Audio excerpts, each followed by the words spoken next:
Today I'm going to show you how to take that beef fat I got from my $20 grocery shop earlier this week and turn it into some delicious beef tallow.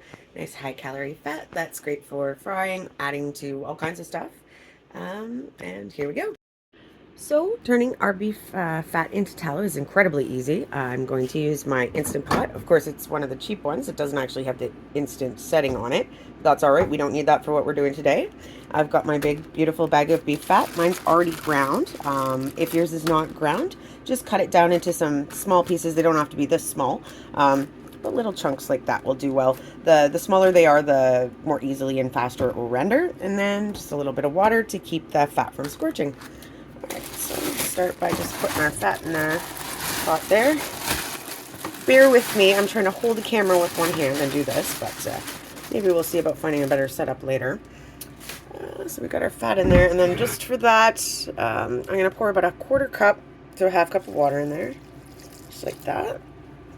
And we're going to cover it for the first couple hours. About 4 hours, stirring every hour or so, and then for the last 4 hours we'll cook it uncovered to help that water evaporate out of it.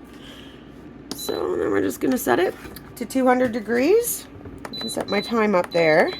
I actually don't know how high this setting goes. I don't use it that often. So let's go for 4 hours, because that will be when we're going to uncover it. Alright, and we'll come back to this in a bit. And I will show you the process along the way of what it looks like. So as you can see, the tallow's been on for a while. I actually turned the temperature down to 175. It was boiling a little too heavy. Added a little bit more water to account for what's gonna come off in steam. As you can see, we're just gonna give it a little stir here.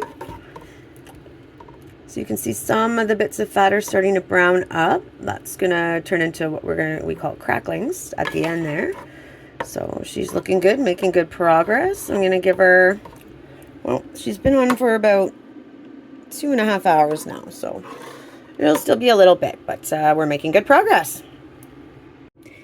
As you can see, our cracklings have browned up nicely, and there's no water left in our tallow. That's how we know it's done. It's nice clear color. So we're just going to get a metal strainer and a nice metal bowl. We're going to let it cool a little first so we don't burn ourselves, and then I'm just going to strain out the tallow from the cracklings. And we're going to have our tallow, and I'll show you what it looks like when it's done. Here we've got our strained tallow and cracklings. The cracklings make a great little topper for other dishes. They're nice just even as a little snack, salted, nice high calorie snack. And then you can see the beautiful white color on our tallow. Lets us know that we've rendered it down just about perfectly. So I look forward to showing you what I do with the tallow in future recipes. Thanks for joining me today. If you liked what you saw, please consider liking and subscribing. And join me again. Now that's gourmet.